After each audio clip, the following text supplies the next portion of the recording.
نحمده ونستعينه ونستغفره ونؤمن به ونتوكل عليه ونعوذ بالله من شرور أنفسنا ومن سيئات أعمالنا من يهده الله فلا مضل له ومن يضلله فلا هادي له ونشهد أن لا إله إلا الله وحده لا شريك له ونشهد أن سيدنا ومولانا محمدا عبده ورسوله أما بعد فأعوذ بالله من الشيطان الرجيم بسم الله الرحمن الرحيم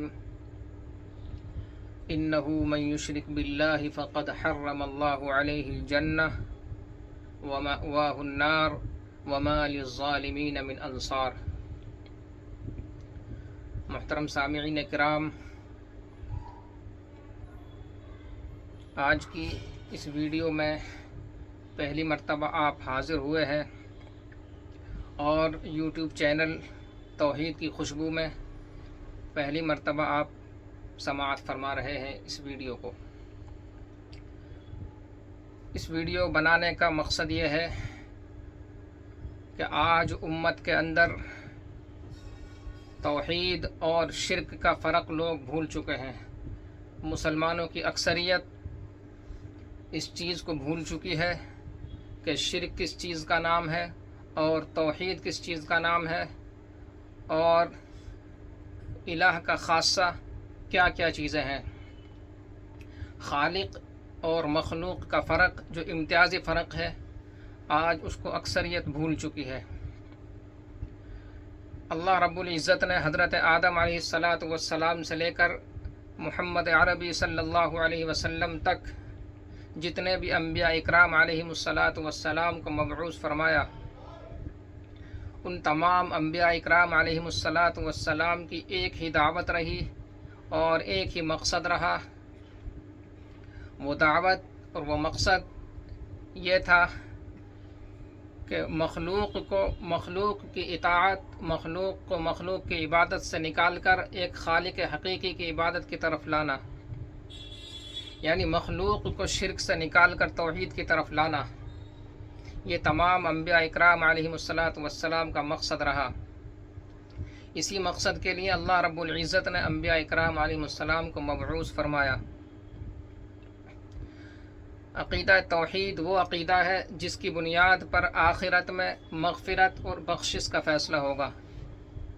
عقیدہ توحید کے بغیر نہ معافی ہو سکتی ہے، نہ بخشش ہو سکتی ہے۔ جس شخص کا شرک کی حالت میں عقیدہ شرک پر انتقال ہوا، مرنے کے بعد چاہے پوری کائنات کے نیک لوگ اس کے لیے مغفرت کی دعا مانگتے رہیں تو ہرگز اس کی مغفرت اور معافی نہیں ہو سکتی، چونکہ اللہ رب العزت کا وعدہ ہے انہ من یشرک باللہ فقد حرم اللہ علیہ الجنہ، کہ شرک کرنے والے کے لیے اللہ نے جنت کو حرام فرما دی۔ جنت مشرک کے لیے حرام ہے۔ جس شخص کا بھی عقیدہ توحید کے بغیر یعنی شرک کی حالت میں انتقال ہوا، اس شخص کے لیے جنت میں جانا حرام ہے۔ اب اصل چیز سمجھنے کی یہ ہے شرک کہتے کس کو ہیں اور توحید، عقیدہ توحید کس چیز کا نام ہے۔ ان دونوں کے اندر جو بنیادی فرق ہے وہ سمجھنے کی چیز ہے۔ سب سے آسان اور موٹی سی بات یہ ہے، خالق کی صفات مخلوق میں ماننا یہ شرک ہے۔ الہ کی کوئی بھی صفات ہو، بہت ساری صفات ہیں، ان میں سے کوئی بھی ایک صفت بھی ہو، اس کو مخلوق میں مانا تو یہ شرک ہوگا۔ مثال کے طور پر روزی دینا یہ خاصہ ہے اللہ رب العزت کا، یہ وہ خاصہ ہے اللہ رب العزت نے اس کو کسی دوسرے کے اندر نہیں رکھا، یہ خاصہ الہیہ ہے۔ اب اس خاصے کو، اس خصوصیت کو کسی دوسری مخلوق میں مانا جائے، کسی دوسری ہستی میں مانا جائے، یا کسی فرشتے میں مانا جائے، یا انبیاء اکرام علیہم السلام کے اندر یہ صفت مان لی جائے، یا امام الانبیاء محمد الرسول اللہ صلی اللہ علیہ وسلم کے اندر بھی یہ صفت مان لی جائے، تو اس عقیدہ رکھنے والا اور اس صفت کو ماننے والا مشرک ہوگا۔ دوسری چیز، موت و حیات کا مالک صرف اللہ ہے، یہ خاصہ اللہ رب العزت نے کسی دوسرے کو نہیں دیا۔ اگر موت و حیات کا خاصہ کسی دوسری مخلوق میں مان لیا جائے تو بھی شرک ہوگا۔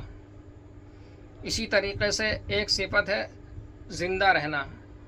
اب زندہ تو ہم بھی ہیں، اور انسان بھی زندہ ہے، اور مخلوقات بھی زندہ ہے، اور اللہ رب العزت بھی زندہ ہے۔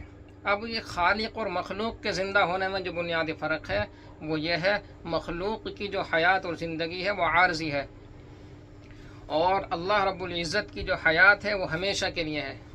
کل من علیہا فان ویبقى وجہ ربک ذو الجلال والاکرام۔ ہر ایک چیز فنا ہونے والی ہے، کائنات کا ذرہ ذرہ فنا ہونے والا ہے، باقی رہنے والی ذات صرف اللہ رب العزت کی ذات ہے۔ یہی وہ چیزیں ہیں جو خاصہ الہیہ ہیں، اور بھی بے شمار چیزیں ہیں جو عقیدہ توحید کے اندر سمجھنے کی ہیں۔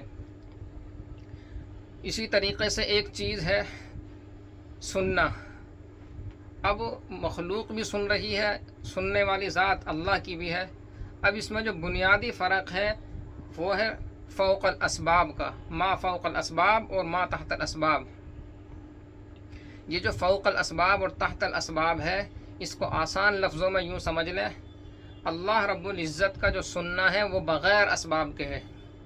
اب بغیر اسباب کے سننے والی صفت یہ کسی دوسری مخلوق میں اگر مان لی جائے، کسی دوسری مخلوق کے متعلق یہ عقیدہ رکھ لیا جائے کہ وہ بھی ہماری بات کو دور سے یعنی بغیر اسباب کے سن رہا ہے، تو وہ آدمی مشرک ہوگا، کیونکہ بغیر اسباب کے سننا، ما فوق الاسباب سننا، یہ صرف اور صرف اللہ رب العزت کا خاصہ ہے۔ کسی بھی مخلوق کے اندر، خواہ انبیاء اکرام علیہم السلام ہوں یا امام الانبیاء محمد الرسول اللہ صلی اللہ علیہ وسلم ہوں، کوئی بھی بغیر اسباب کے سن نہیں سکتا، نہ دیکھ سکتا ہے، نہ کسی چیز کا علم رکھ سکتا ہے۔ اس چیز کے اندر، اس عقیدے کے اندر، امت کے اندر بہت زیادہ افراط و تفریط ہو چکی ہے۔ مسلمانوں کے اندر یہ عقیدہ بہت زیادہ پھیل رہا ہے، مخلوق کا ما فوق الاسباب سننے والا عقیدہ۔ حالانکہ قرآن کریم میں بے شمار آیات موجود ہیں جو اس بات کو بتا رہی ہیں کہ اللہ رب العزت کے علاوہ کوئی بھی بغیر اسباب کے سن نہیں سکتا، بغیر اسباب کے کسی چیز کا علم نہیں رکھ سکتا۔ غیب کا علم رکھنے والا صرف اللہ ہے۔ بہت ساری آیات، بہت ساری احادیث اس بات پر شاہد ہیں کہ غیب کا علم صرف اللہ کو ہے۔ غیب ہر اس چیز کو کہتے ہیں جو انسانی آنکھوں سے اور اس کے علم سے غائب ہو، اس کو اسباب کے ساتھ وہ دیکھ نہ سکتا ہو، یعنی اس کا کوئی بھی سبب موجود نہ ہو دیکھنے والا، اس کو کہتے ہیں علم غیب۔ جس طرح آخرت کے متعلق جو علم ہمارے پاس موجود ہے وہ سارا کا سارا غیب کا علم ہے۔ جو اللہ رب العزت نے قرآن کریم میں بتایا وہ سب کچھ ہم نے مانا، اس کا نام ہے ایمان، اور اس کا نام ہے ایمان بالغیب، یعنی جو چیزیں ہمیں دکھائی نہیں دے رہی، جس چیز کا ہمیں شعور نہیں اور نہ ہمیں اس کا کوئی احساس، نہ ہم اس چیز کو محسوس بھی کر سکتے ہیں، ان چیزوں کو کہتے ہیں علم غیب۔ اب یہ علم غیب والی صفت چاہے امام الانبیاء محمد الرسول اللہ صلی اللہ علیہ وسلم میں مان لیا جائے تو بھی شرک ہوگا۔ خلاصہ یہ نکلا کہ شرک اور توحید میں جو بنیادی فرق ہے وہ ہے ما تحت الاسباب اور ما فوق الاسباب کا، یعنی اسباب کے ساتھ سننا، اسباب کے ساتھ علم رکھنا، اور بغیر اسباب کے سننا، بغیر اسباب کے علم رکھنا۔ دوسری چیز، اللہ رب العزت ہر چیز کا خالق ہے، کائنات کا ذرہ ذرہ جو بھی موجود ہے اس سب کا خالق صرف اللہ ہے۔ زمین کا خالق اللہ، آسمان کا خالق اللہ، اور جو کچھ اس کے اندر موجود ہے ان سب کا خالق بھی اللہ ہے۔ عقیدہ توحید میں بہت ساری چیزیں ایسی ہیں جس کو مشرکین عرب بھی مانتے تھے کہ یہ ساری چیزیں، سارے کام کرنے والا صرف اللہ ہے۔ قرآن کریم میں موجود ہے وَلَئِن سَأَلْتَهُم مَّنْ خَلَقَ السَّمَاوَاتِ وَالْأَرْضَ لَيَقُولُنَّ اللَّهُ۔ اگر ان مشرکوں سے پوچھا جائے کہ زمین کس نے بنائی، آسمان کس نے بنایا، تو ان کا جواب ہوگا اللہ۔ یعنی یہ وہ چیزیں ہیں جس کو ابو جہل اور اس کے ہم عقیدہ لوگ بھی مانتے تھے کہ یہ سب کام کرنے والا، زمین بنانے والا، آسمان کا بنانے والا صرف اللہ ہے۔ اور مشرکین عرب ہوں یا کوئی بھی مشرک ہو، اللہ کی ذات میں کوئی شرک نہیں کرتا۔ ہر ایک کا عقیدہ یہی ہے کہ اللہ اکیلا ہے۔ جو شرک جو شروع ہوا اللہ کی ذات میں نہیں ہوا، اس کی صفات میں شرک شروع ہوا۔ لوگوں نے مانا کہ اللہ تو اکیلا ہے، لیکن جو اس کی صفات ہیں وہ اللہ رب العزت نے اپنی محبوب ہستیوں کے اندر ان صفات کو رکھا، حالانکہ اس پر نہ کوئی آیت موجود ہے نہ کوئی حدیث موجود ہے۔ یہ صرف عقلی باتیں ہیں، شیطان کے وسوسے ہیں، شیطان کا دھوکہ ہے۔ ایک موقع پر قرآن کریم میں اللہ رب العزت نے فرمایا ارونی ماذا خلقوا من الارض ام لهم شرک فی السماوات۔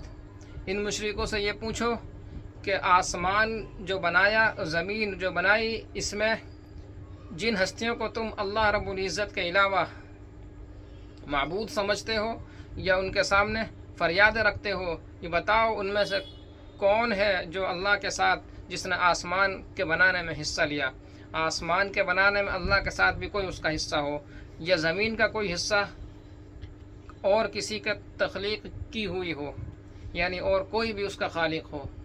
یاد رہے اللہ رب العزت کے علاوہ کوئی بھی نہ زمین کے بنانے میں شریک ہے نہ آسمان کے بنانے میں، اور جو کچھ بھی اس میں موجود ہے اس کو بھی بنانے والا صرف اللہ رب العزت۔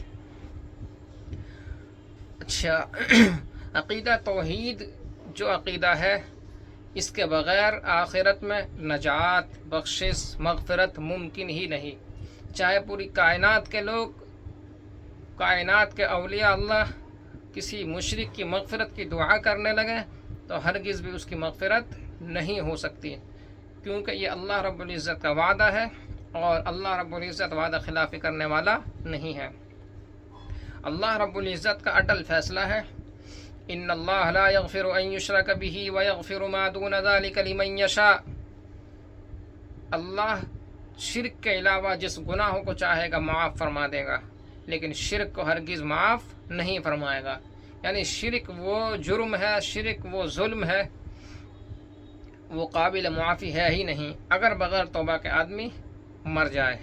مرنے سے پہلے اگر کسی نے توبہ کر لی تو اس کی معافی بھی ہے، مغفرت بھی ہے، بخشش بھی ہے۔ مرنے سے پہلے اگر توبہ نہیں کی تو اس کی معافی اور مغفرت اور بخشش کا کوئی بھی راستہ نہیں ہے۔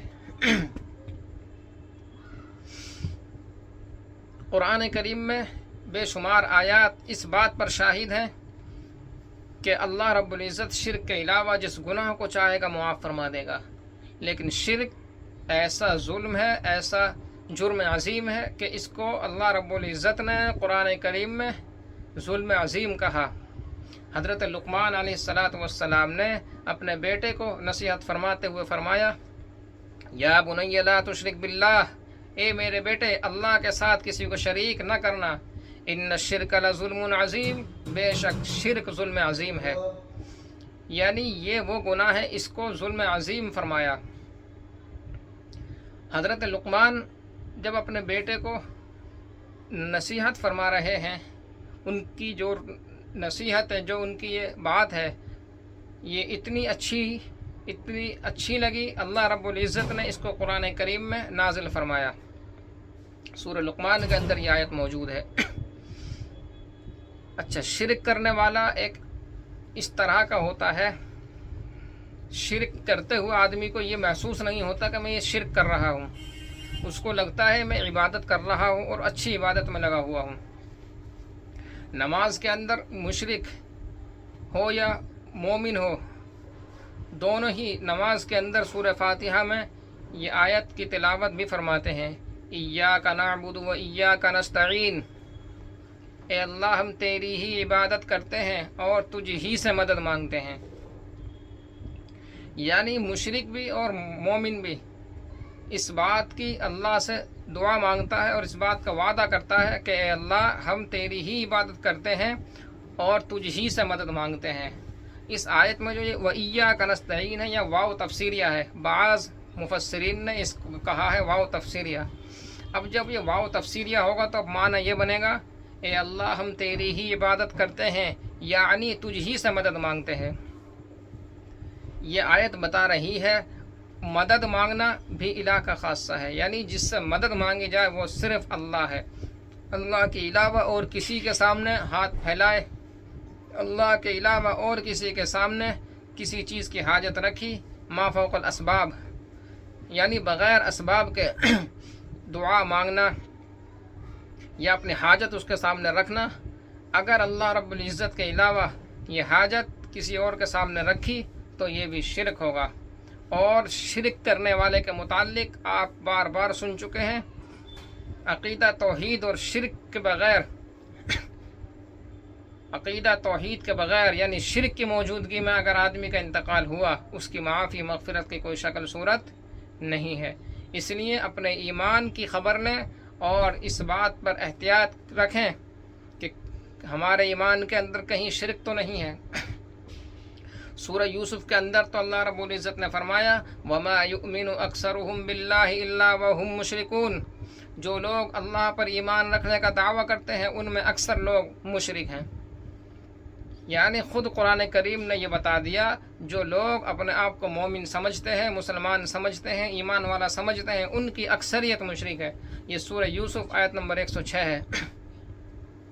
اسی طریقے سے سورہ روم کے اندر بھی اللہ رب العزت نے یہی بات بیان فرمائی قُلْ سِيرُوا فِي الْأَرْضِ فَيَنْظُرُوا كَيْفَ كَانَ عَاقِبَةُ الَّذِينَ مِنْ قَبْلُ كَانَ أَكْثَرُهُم مُشْرِكِينَ۔